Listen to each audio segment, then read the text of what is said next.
And so welcome to the session for chapter 12, let's put it this way.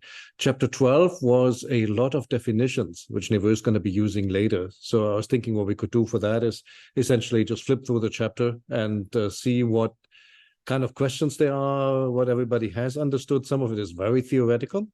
Shouldn't take us that long, though. And then before we do that, though, I thought let's close up what we did before by looking at the exercise for chapter 11. I know with Thanksgiving, not everybody had a chance to do that one. So let's just work through that quickly together. I'll give a quick background.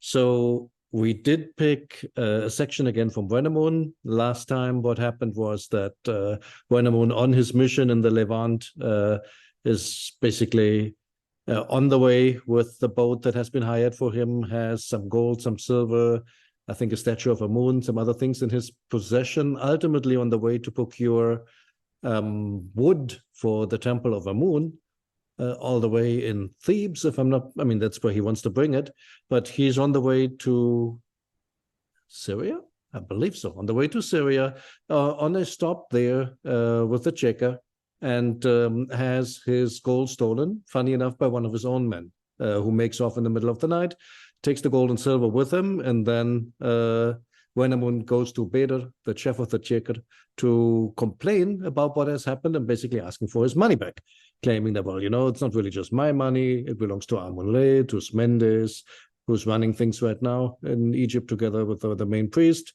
So with priest Herihor, and of course also it's really your money and the money of all these countries, etc. So you really have an obligation, just find it. That's his speech. He uses this construction a lot, the Nessie construction. I think we've not really discussed that in detail, so I wanted to cover that really quickly because it's going to come up in the homework. I think we had it once or twice. So long story short, there is basically you have a word Nessie belonging to, followed by a pronominal subject. So in this case, they, plural, could also be Su or said, Su or said, to basically indicate he or she, or belonging to somebody. And the person that the thing belongs to comes after. So in this case, Nessie said they belong to Chekarbal, literally belonging to they are, namely Chekarbal. So that takes a little bit of mind bending in English because we construct this very differently. So it's easy to be tripped up by the fact that the person who's the possessor comes at the end. Yeah. So he uses that a whole bunch of times to express whom all this money belongs to stress the importance. So how does Beta respond to that is the question, of course. And yeah, if somebody wanted to take the first sentence, that would be awesome.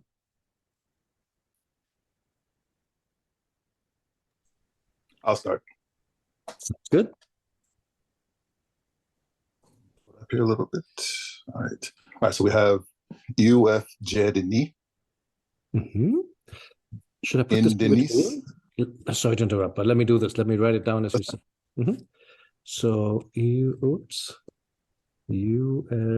Jedini. Yes, that's correct. Then we have in Dinesek. In Menechek. That's right. Cher Peter.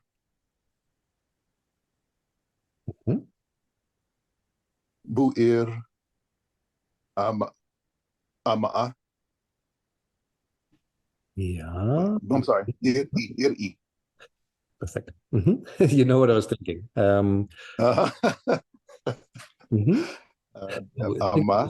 Is that I don't know anymore. How do you? It's just I think. Oh yeah. Let's check it. I'm not 100% certain, but I am also a bit confused by that spelling. But I think it's just Ni. Ta'i. Weshabet. Wait, Weshabet. Yeah.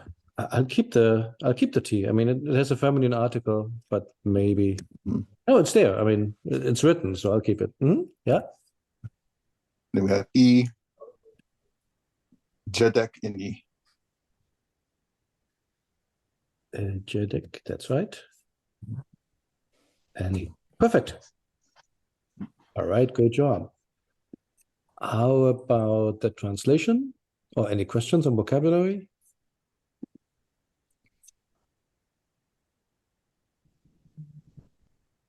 Then. Okay. All right. So we have he said to me, or he spoke to me. Yep. Now, at first, when I looked up Dennis, at first it gave me something about weight, or heavy. So I guess it's kind of like in English, you have, I guess, something weighs heavy on you. You're sad. So are you sad or something? Like, are you sad or are you unhappy or? It's a really interesting. No, I'm saying is that because I for some reason I just couldn't find. It was just it don't make sense to say, are you heavy, right? Or are you, or are you? It doesn't make sense in a literal sense. But for example, in Spanish, somebody being pesado, literally heavy. But I don't know. Yeah, and in English we say weighed down. Are you weighed down with your troubles? Right. That's the English association, but pesado in Spanish, for example, means more like annoying, obnoxious. Like don't be pesado, like don't be a pain. Like in English, we could sort of say don't be a burden. So it depends, I think. Let's take a quick look how that thing is used. Because obviously it's a figurative sense. He doesn't really mean don't be heavy as in pounds. This, of course, is our sentence here, so they already rendered that differently. Only two. Lesko has serious as one of his possible translations. Are you serious? That could be too, huh? Let's look at menech, what that means, because they're clearly, it's like, are you, I mean, it's like a contrast, right? So maybe it becomes apparent from the other. Happy or something. Oh, I have the translation. What did you have for menech? Happy. At first, I was thinking about established at first, but I was like, that don't make any sense. I'm like, so excellent. Yeah, excellent, right? Excellent. I mean, this really says effective or excellent here in the translations for everything. I mean, I could think one of these. Go ahead, sorry. Sad. No, I'm sorry. I was thinking out loud. Are you happy? Or are you sad? Or are you happy? I mean, yeah, that don't make sense. Well, I guess. So let's see. So TLA has weighty, heavy as the original meaning, but then also irksome, burdensome. Burdensome. Honestly, I think it's more like. So I've seen two different translations for this. One is basically, are you serious or, sorry, are you joking or are you kidding or are you serious? Basically, that's one translation I've seen. Another one I've seen is basically like, are you? So in German at least we can say schwerfällig. Schwer is heavy. Schwerfällig is like, think of the sloth in Zootopia, like heavy to move, but it also means of intellectual speed. Like, are you kind of slow? Like, are you dumb or are you bright? Basically, that's the other translation I could imagine here. I'm not sure. What does everybody else have? I weighed pretty heavily on Lesko here, and he had serious as a possible translation of Dennis and joking as a possible translation of Menchet. So I went serious or joking. Oh, okay. Interesting. Are you serious or are you joking? Uh-huh. Based on the next line, yeah. Are you serious? Are you joking? Okay. Okay, yeah. I mean, it's kind of a bit of a guess because the literal meaning heavy and effective doesn't really work. So the only way we could really decide that for sure is now try to find some more examples where Dennis is used and what it means in that context when it doesn't mean objectively heavy, like as by weight. I mean, even in English, heavy can mean serious. For something to be heavy or weighty, yes, true. very true. Interesting. Yeah. Should we go with that? Serious. Mhm. That sounds good. I speak not of weighty matters. I think that might be from the Bible. At least it sounds like it should be. Very true. No, very true. Weighty. Yeah, no, sure.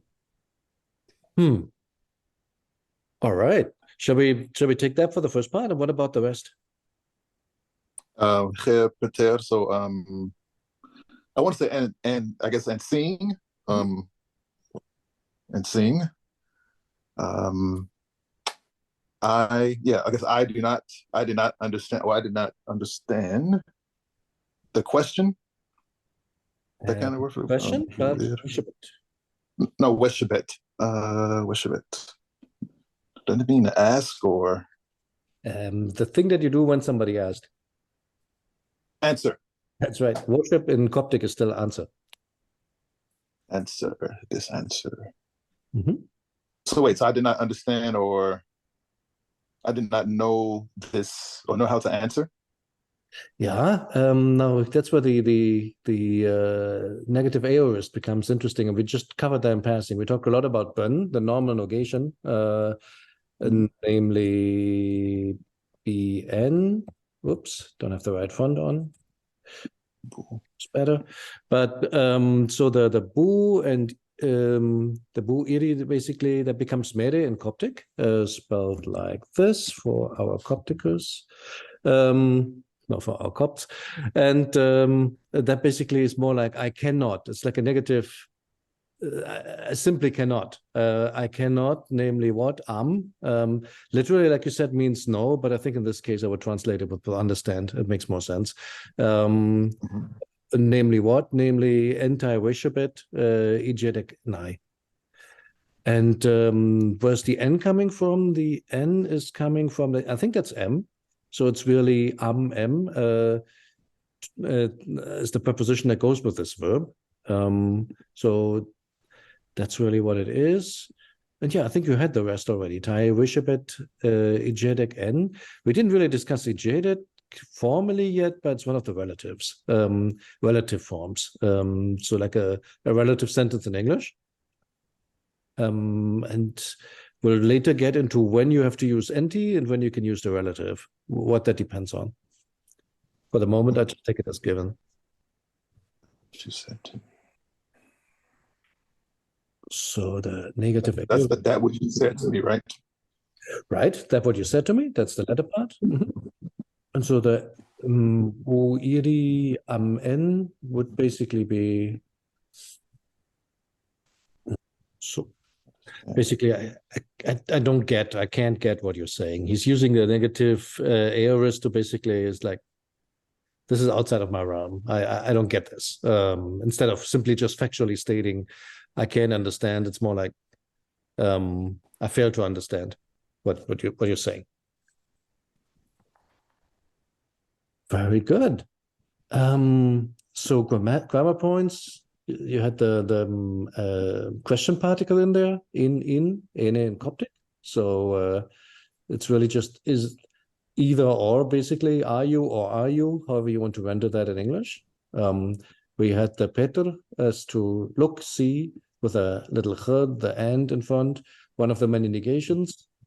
I think that's, and then there's a little side note reminder that M can be N, or often is N, on the way to Coptic, where they're not being separated properly anymore, but they write N all the time. That's what you see here already. Anti-wishabet. Very cool. Well done. Any more questions about this one, or should we move to the next one? Hen.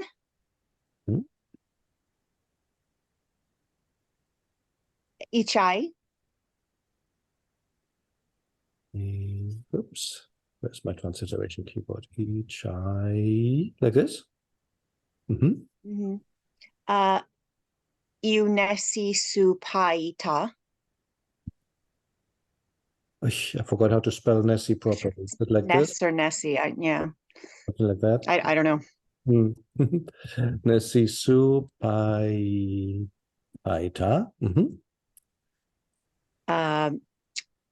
Pahai, Mm-hmm. or Taek Bur. I think Bur. You glossed that. Right, I did. I think it's Burr. Let me see. Yeah. But, Obertat. yeah. I mean, the T is not there, so I guess it's just Burr. Mm-hmm. Very good. Keep going or translate? I would say keep going. Keep going. Okay. M2F Chai Pi Ek Hedge.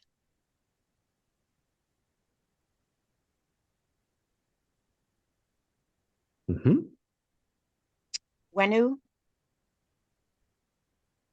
Mm-hmm. You is the R in the wrong place here? Should it be after the E? E Arjaba. Oops. Yes, thank you.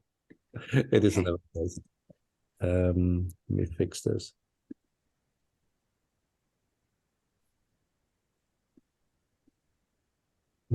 U-E-R. Oops.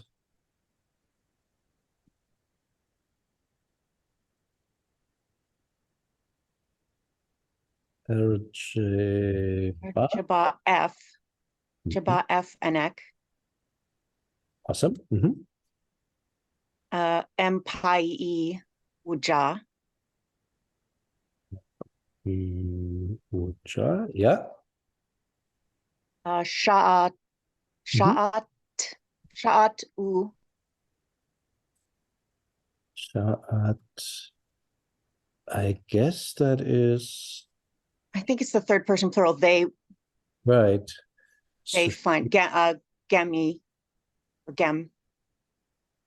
Oh, wait, is that how it works? Okay. Yeah, it's confusing to me. I'm not sure where the break is there. If the yeah, Chatu Gemi Pi Ek. Yeah, I remember. Yeah, because they find, yeah. Took a moment. Pi Ek Ichai and Ranef. All right. Ranef. That was not an easy one. Yeah. And let me look up the so this one here is interesting. Sha'a irtu gemi. So the gemi is an infinitive. So that's just basically as if it were gemit with a proper T, but they don't write the T anymore. They just put some kind of vowel marker here, so gemi. So what is this little monster here? This is indeed the third plural, like you said. And is that a second tense? I think it is. So they find, until they find, and that actually becomes its own thing in Coptic. It's easier to see in Sahidic, in Bukharic, where it doesn't have the extra N. Shatujimi, that's actually that thing here. Wow. Becomes Shantu Chine in Sahidic. It gets this kind of parasitic N that you see all the time in Sahidic. So it's kind of cool. We already see the nascence of several Coptic tenses here. The negative aorist, mere, and I don't know what this thing is called. The until verb form. Okay, very good. So then how do we want to transcribe this? Sha'atu. Wait, isn't there an iri missing? Is there a what missing? I'm sorry. An iri missing? Let me see. Did I put? Oh, Yeah. So this is short. It should really be this. That would make it a bit Sha'irtu. Like this, I think, or maybe even irtu, something like that. Okay, cool. All right. What do you make out of it? well, thank you for glossing so much. First of all, I wouldn't have gotten hen if Yeah, that one's tricky, huh? Hana. Hana is hen. It's just yeah. So if the thief, Mm-hmm. and then this is the grammar point you gave us above, if he belongs to my land, Mm-hmm. if the thief belonging to my land is the one who went down to your ship, Mm-hmm. and he stole your silver, Mhm. then I would have repaid, I think. Right. Mm-hmm. That's right. I would have repaid it to you Perfect. from my Treasury, maybe, or from my office. stores. Mhm. Yeah. Until they find your thief. Mhm. Until they find your thief in his name. I think that's probably some idiom for his identity or something. Find out who he is. Which is what I found, like in two texts, it says in his identity, or whatever his name is, basically. Seems to be a fixed expression. Very, very good. And this one is not easy. Let's break this one up a little bit. So the latter part is easy. There is a construction which basically is if you have a sentence with when, if, unreal conditions, you follow that with when plus third future, which essentially becomes, we talked about when, the converter, with a third future, it essentially becomes I would have, like an irrealis kind of tense. So they have that. You can actually mark that. And so that's what this is. Oh, hang on. Let me break that down some more. Maybe like this. So I would have returned it to you from my coffers. So just like an adverbial sentence, adverbial construct at the end. But the main thing here is really this tense here. I would have the future three with the one. I would have returned it from my coffers until this new weird until tense, until they find your thief, whatever his name be, or whatever his name. So that part is clear. But let's look at the first one. You translated it perfectly correct. But what is this grammatically? So that is tricky. Namely, how do we do this?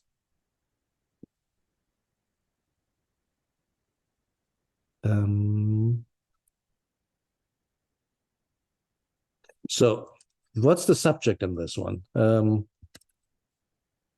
So this one here is really the subject. Namely, I mean, if you want to jump in, also fine. You know better than I do. I mean, in my mind, it was sort of like a relative. They're describing the thief from the previous sentence, but I don't know exactly what you would call that. No, that's right. That's true for the first part. That's kind of like a relative. So the subject in this case is this here. It's a nominal sentence. So pahai ertaik ber. So he or the one, or however you want to translate that, it's like a nominalized verb. The one who comes out of your ship, and then you put a conjunctive. And stole your silver, basically. This one here is tense free. The conjunctive always takes like the tense of the main verb. So basically, in this case, though, if he who came out of your ship and stole your silver, so no, not if, sorry, the if is here in the beginning. So this is just the subject. He who came out of your ship and stole your silver. Now, what about them? Ichai Ichai Unesi Supata. So this whole thing here is one who belongs to, one who belongs to my country. I think I forgot a J here, to my country. So this is if. And then this whole thing basically qualifies the thief. The thief, or a thief, there is no the, a thief. And then you put the circumstantial eu, like being, basically. A thief being one who belongs to my country. In other words, in proper English, a thief from my country. I'll just put it this way, from my country. So what he's really saying, if a thief from my country, substitute is in English, which is not here because it's just a nominal sentence. You don't need that. The one who came out of your boat and took your money. So it's really, essentially, if you look at it, it's like just one big nominal sentence where this is the first part of the nominal sentence, is the second one. It's basically saying, if A is B, if the one who came out of your boat and took your money is a thief, what kind of thief? A thief being one who belongs to my country, a thief from my country. So that's really all it is. It's just that there's so many words in there, you don't necessarily easily recognize. It took me a while to really understand the structure. But essentially, it's just saying, I'll turn it around. When B A, if A is B, basically. And that's what that is. It's just like, yeah. That's really all. Way more complicated. It looks way more complicated than it really is because of all those little extras. The circumstantial here and the continuation with the what's the word? With the conjunctive. Questions about this one? It's a bit of a whopper.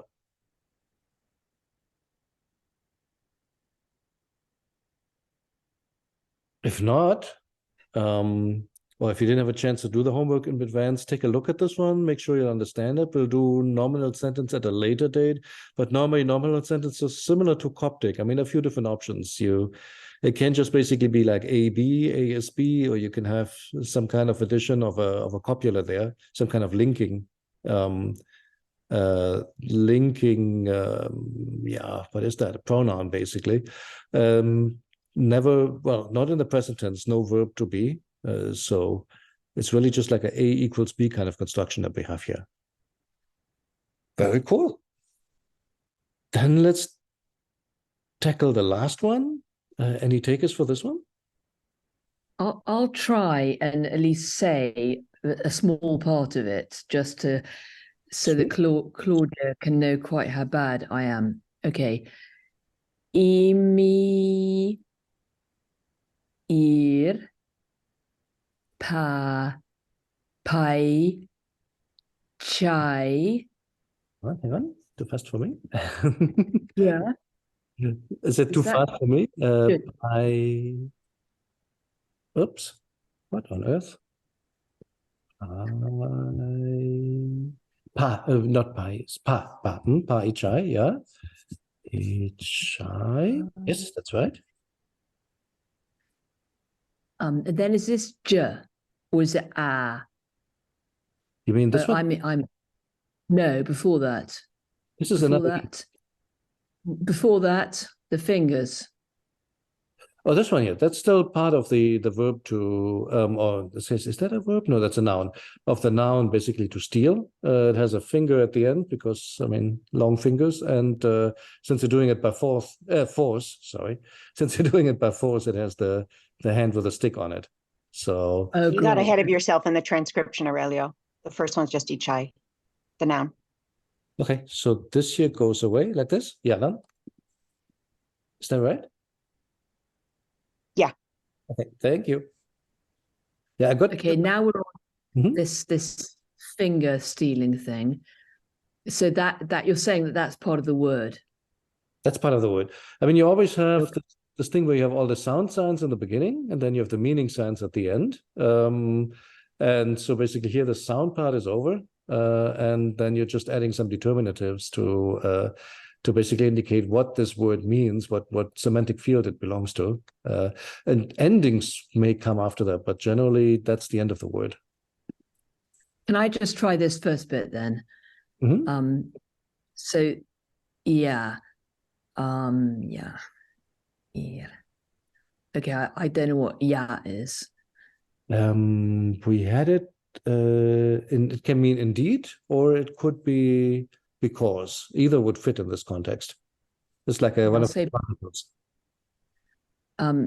Because I did, as it were, because I did.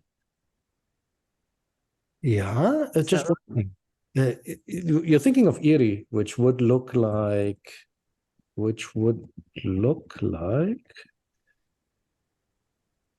this, basically, right? I mean, depends a little bit now on which word form I want to use, but it always has the I in there. And annoyingly, in alphabetic systems like ours, it would look like this, indeed. But the thing is, this one here is spelled differently. It's just a reed leaf and just an R. Ir, which means, I don't know. No worries. It's a particle that means as for. So far we have, both are particles. Because as for my thief, did you say it was thief? That's right. It's not pi. It's just pa. Oh, as for this thief. As for the thief. That's right. As for the thief. Pi would be this. Pa is the. So as for the thief. Yeah. And what kind of thief? The thief that Ichai to. I'll let someone else take over. Okay, no worries. If nobody wants it, I'll take it real quick because this one here is something we haven't discussed yet. It's a participle, I think. Is the one who took it? Something like that? The one who took, that's right. Or who, I guess, Rob would in this case be better because it has two at the end. And two should be you. So Who robbed it. Yeah, I would say the one who robbed you, the thief who robbed you, because it's a two, so that should be second person. Who robbed the one. Okay. Sorry. Two can never be the object if it is the one. That only works as a subject. Like I think it's really. So wait, so two is the object of this participle? The one who robbed. I thought you now it's Beta still talking to Wenamun, right? So I think yes, that's what it is. But we could check that real quick. Robbed you.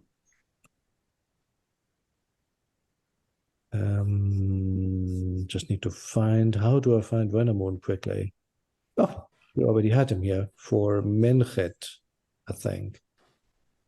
And we just need to go like 3 lines down and we have him. Hang on.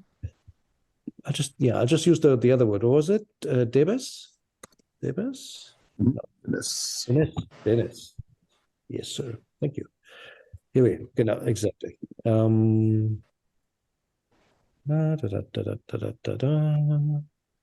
Next line. Here we go. Ja, ir pa ichai. Indeed, as for the thief, Ichai, so spelled slightly differently. Like Evan pointed out, you can tell that this one is some kind of participle because of that pathetic yod, which the noun does not have. They look so similar, maybe also pronounced similar, who knows? But that's really a telltale sign. I think that's the second person, if I'm not mistaken, like you, basically. Can we confirm that real quick? Which one had the pronouns? I believe it was the oops, wrong one. Maybe chapter 7 was all about pronouns.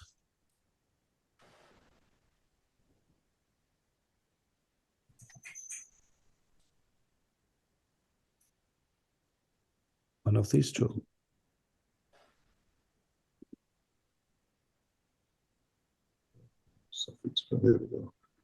This is the subject pronoun, dependent pronoun. Here we go. This puppy. Oops. So basically, that's what it is. It's second person too. It could be you or one, right? Who robbed you? You mean what? Only you. Yeah, no. It's you. In my head, I keep thinking about one who robbed. Okay, the one who robbed you. I know what you're thinking about. You're thinking about the one that goes with the, basically the good old two that you could put at the end of a sechim. Basically, the sechim F could be sechim too, right? But don't think it can ever be the object, like rob one, like a person. I think it can only be like he robs or something. That would, one robs. That would be possible. Right. I would take it as you, second person in this case, for that reason. Okay, let's go on.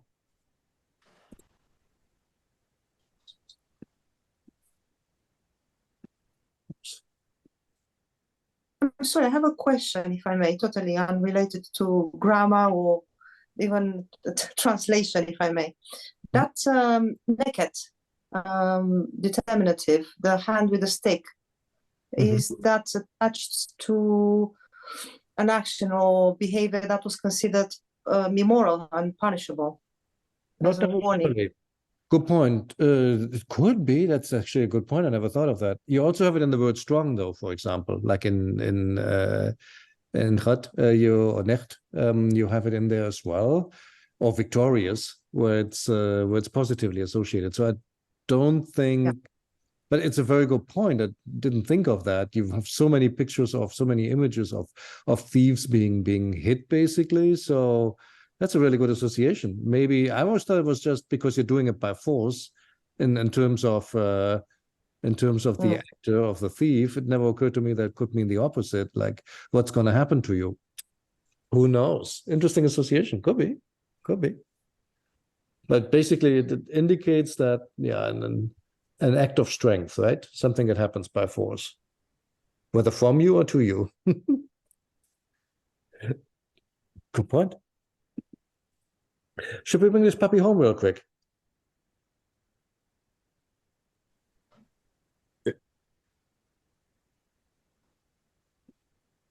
Okay, what do you make out of the rest then?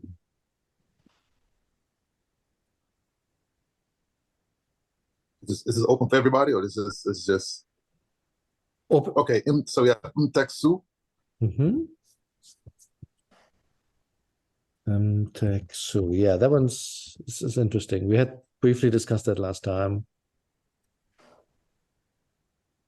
So, which is are we still transliterating, or we're gonna translate as we go? Whichever way you want to do it. Either way is fine. Okay, yeah, let's finish with the transliteration. Let's try. So we have Nisu. I'll do it this way, but we have that would also be okay. Yeah. Ek. And then we have Bar for boat.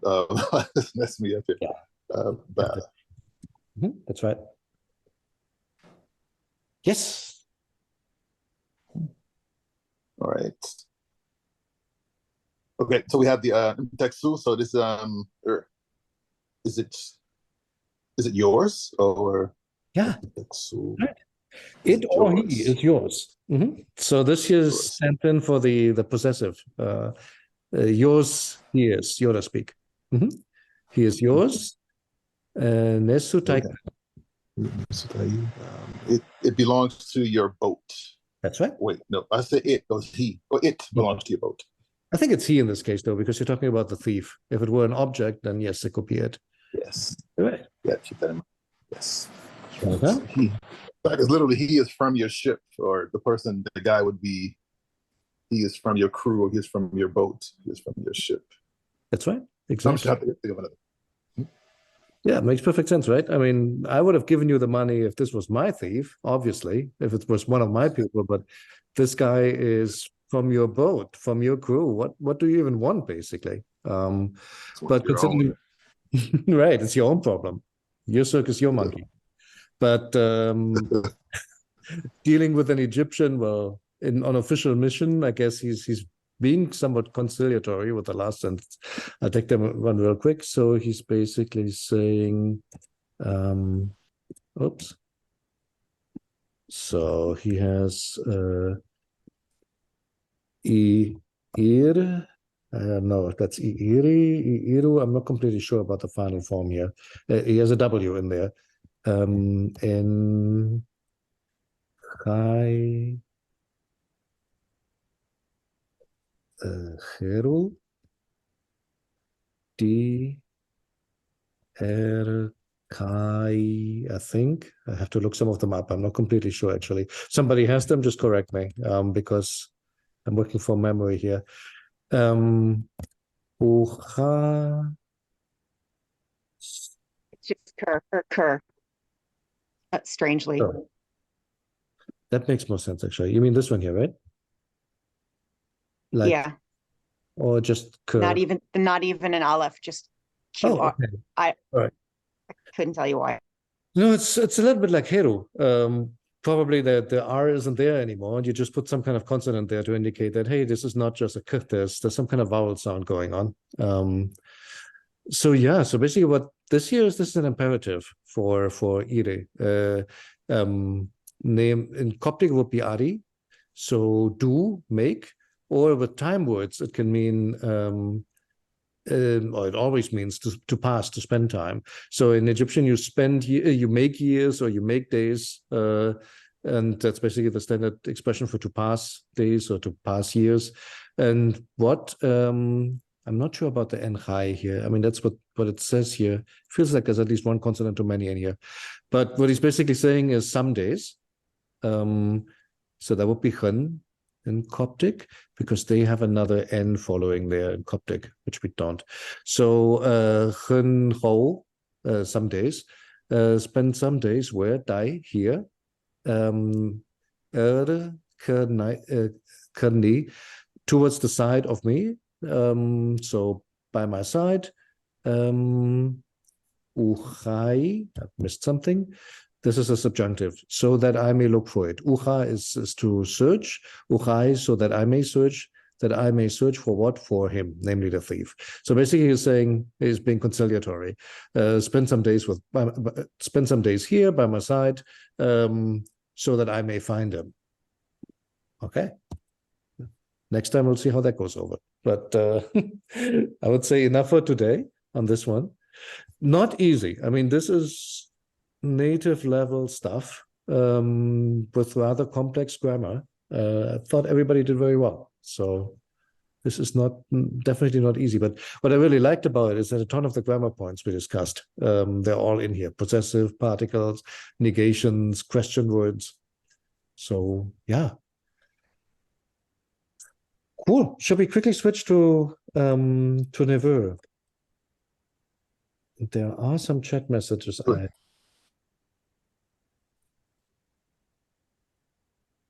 The start really confused me. Yeah, I don't blame you. Let's go to Neveu.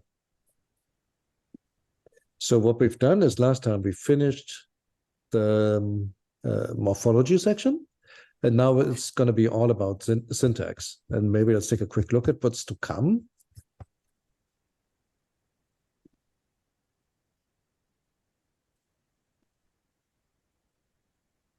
What's the difference between morphology and syntax for somebody completely ignorant? So morphology is just the elements of the sentence itself. Like, how do you form numbers? How do you form articles or demonstratives? So basically, like, what are the different elements of the language, so to say? And the syntax is how do you put them together into a sentence? I think that's how I would describe it. Do we have more?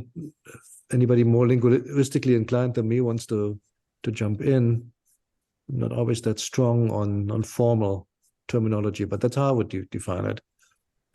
And so that's really the lion's share that's coming up now. We covered a lot of this implicitly because otherwise it would have been very hard to do any kind of exercises. So what's there to come? Here's some fundamental notions. We'll cover those real quick. Then next comes the infinitive.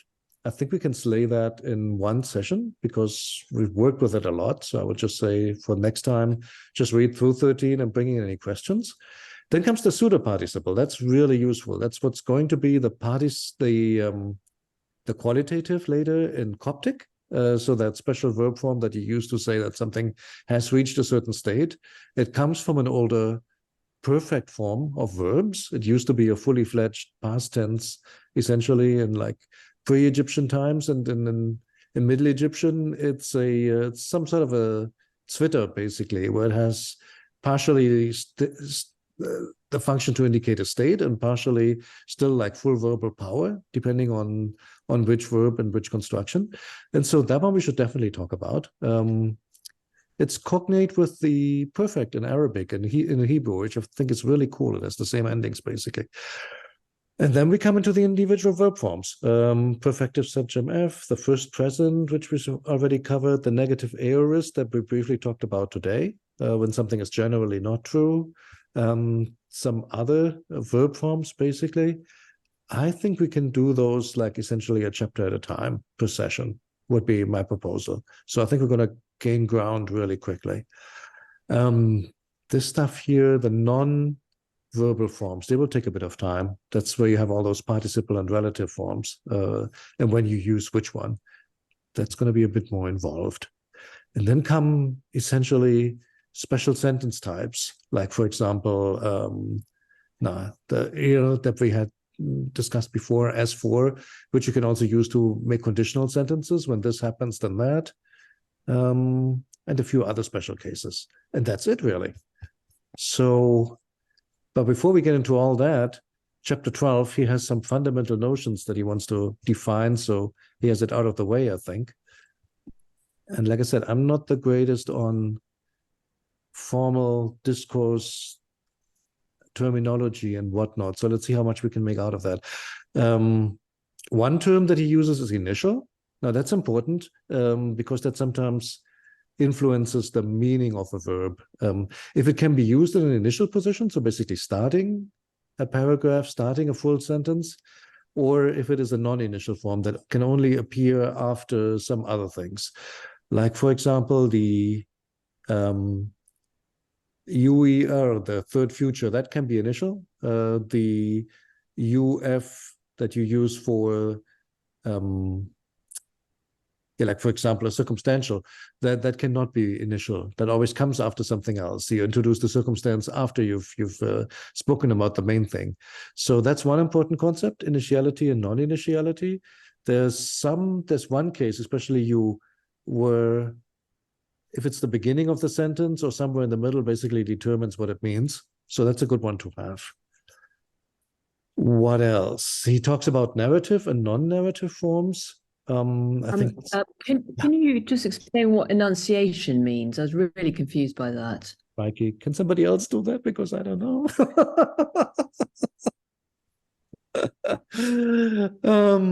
I don't know. I mean, the way I use the word is very different. I just refer to whether somebody has clear enunciation or not. I mean, yeah, enunciation it's more than pronunciation. It typically does relate to how clearly you pronounce something. So typically you find it in the combination to enunciate clearly, right, or exaggeratedly, which is what I am doing now. I didn't notice. Wink. You didn't notice. Oh shit, then I didn't do it very well then, which is what I was trying to do back then. Yeah, but a general definition I would also struggle to give. I mean, that's how I use it, though, the way that you described it. Like, does somebody say things clearly? I don't think I've ever heard it in any other context, honestly. Right, and here he's using it more like the mode of speaking, essentially, more like a general linguistics term that I have not heard. I sort of feel comfortable to ignore it in this case, because when he says enunciation is crossed by two oppositions, one affecting the tools and one affecting its registers. Let's see what he has for tools and then come back to it. So for tools, he has narrative and non-narrative forms. Okay. Right, it actually has 3 meanings, according to the dictionary: the act of enunciating, announcing, proclaiming, or making known, an open attestation or declaration. Which, okay, I haven't heard it used like that. Then the mode of utterance or pronunciation, especially with regards to the fullness and distinctness of articulation. What you had, yeah. So this is what you and I were saying. And finally, that which is enunciated or announced, words in which a proposition is expressed, a formal declaration. Also synonyms, announcement or statement. So that's what I can offer now. Can you just say the third one in English if anyone understands it, to help me to understand what the third one is? A synonym of announcement or statement. Can you give an example, anybody? Struggle. No, okay, fine. May have to park that one, to be honest. Is it about the focus? Why saying what I'm saying in relation to what? You know, quite like as an act of reflection on my internal state or what I believe about the person I'm talking to. Is the focus on the person that I'm addressing, or is just like more general narration about a third element, like a situation that doesn't involve me or the person? Might it be something like that? I think so. I think you're on the right path, because the next thing he introduces is narrative and discourse. And the main difference there being that narrative passages, you're just basically talking about something that happened, doesn't really concern the speaker right now, doesn't necessarily concern the listener either. You're essentially stating something that happened in the past. And then you have the discourse where essentially I'm addressing you right now. And the interesting thing is that these two situations can be using different, or will be using different verb forms, which I think that's what he's trying to point out.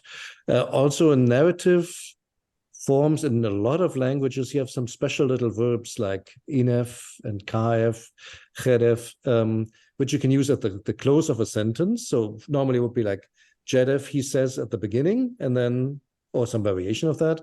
And then at the end, you can have these to basically close the whole thing out.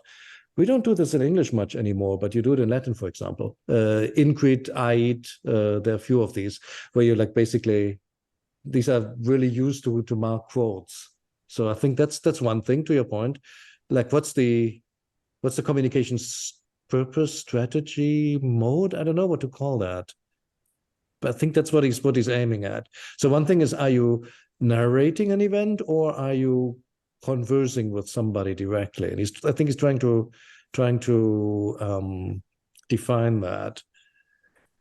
And then comes this whole big topic about theme and dream and focalization. What can I say about that one? So let's start maybe at what he calls the morphosyntactic point of view, which is when you analyze a sentence grammatically without looking at the meaning. Just basically, you have a subject and you have a predicate. I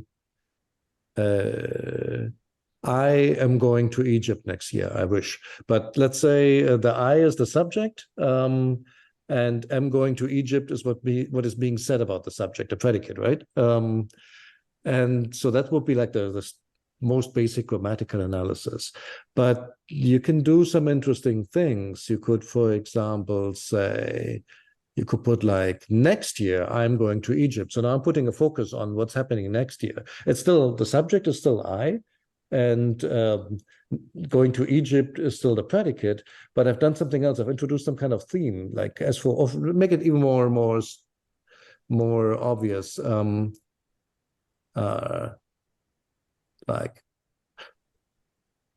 as for next week, I'm going to be in London. So the as for next week, it's like I'm introducing a topic, some kind of restriction there that I'm really trying to put into focus. And for all that, he uses some terminology that is useful.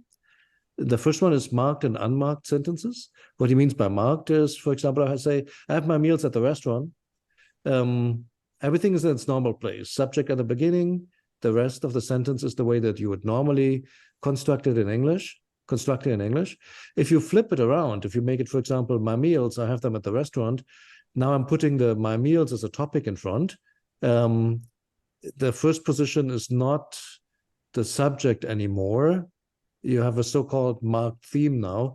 And essentially, that's what he calls a marked sentence, where you're essentially putting the emphasis on another element of the sentence. You could do that in many different ways.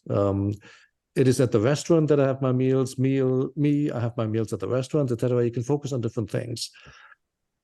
Why is that interesting? It's interesting because depending on what you're trying to do, you use different strategies in Egyptian. Like, for example, if you want to make a noun object a topic, you do that by using the ir that we talked about 2 lessons ago, like ir pai a, blah, blah, blah. As for my donkey, or as far as my donkey is concerned, I paid that much money for it. So basically, in this case, you would just use the ir to take the element out of the sentence. In some other situations, let me see. If you have like an adverbial part of a sentence that you want to focus on, you basically use a second tense.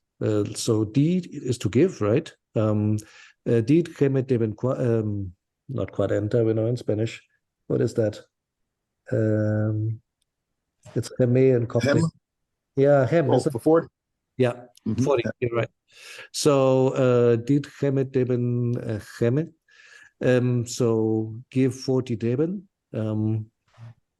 So but he doesn't say tui dit or tui gedit gemet deben gen erpai a. So that would be the normal unmarked sentence, right?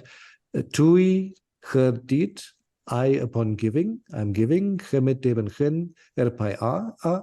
I'm giving 40 deben for my donkey, but he says I iri. So he's using a second tense. I iri dit, that's basically your verb iri, to give, or ire, with like a little pathetic yod, and then the first person singular at the end. So it's a special construction that's called a second tense, also very prominent in Coptic. And what you're doing now, you're using that when you want to focus on the adverbial, if you want to put that into focus. So basically what he's saying is, it is for my donkey that I pay 40 copper debens. Instead of just saying I paid 40 copper debens for my donkey, he's saying it's for my donkey that I paid 40 copper debens, and not for my house, or for, I don't know, for the sacks of emmer or whatever it be. So yeah, if you want to do that, basically, Quick question. It is for my donkey. Is that an adverbial thing? That's the way. Where's the adverbial bit? It's called a cleft sentence in English. We do this very differently. We have 2 ways how to do the same thing that Egyptian does. We could say, I paid 40 copper deben for my donkey, and put a lot of emphasis on it. That's one way how to do this. Or you can make a so-called cleft sentence and say, it is for my donkey that I paid 40 copper debens. And Egyptian does something completely different in that situation. They use the second tense. Although they can use a cleft sentence thingy like we do. You can use it if you want to point out, for example, the subject. So it is I, wait, it is I who paid $40, sorry, not dollars, but deben for my donkey. You can do that. Anak idi gemet deben gen erpai a. So it really depends on what you want to emphasize. He's not expecting you to know all this after this chapter, but he basically wants to introduce this whole concept of focalization, that you can pull elements out of the sentence and emphasize them. And he wants to basically make you aware that depending on what the situation is, you use different constructions. So you want to recognize them when you encounter them in context. So shall I understand that I probably don't know what I'm talking about, but my impression is that it doesn't matter the actual order of the words. It's more about using grammar constructions and variations to convey the focus, the different focus. Is that right? That's right, because that's right. I think that's correct. Normally, the focalized element, or in most cases, it goes to the beginning. But as you've seen with the second tense, in that case, it doesn't. It's at the end. Like in Middle Egyptian, isn't it?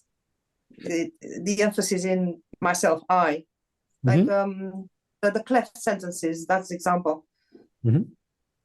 That's something in common with the Middle Egyptian, and that's the clearest for me. Right. And inek be at the beginning of the sentence, can't be at the end. Right. Correct. Yeah. That's right. I mean, often for most cases, it's at the beginning, with the exception of the adverbial. But he's giving a few examples here, like for example, for the direct object, that you can pull that forward, I think. He's putting a little asterisk there that these are theoretical examples, but I'm sure you can find real ones. I would say if this still seems a bit hazy, take another look at it. We can continue any questions there next time.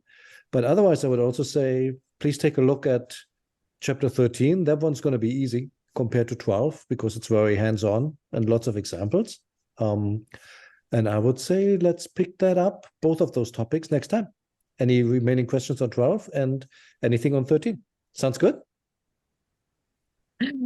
Well done, or Evelyn. Sounds good. All right. Have a great weekend and talk soon. Bye-bye. Thank you. Thank you. Thank you. Bye bye. Bye. Thanks.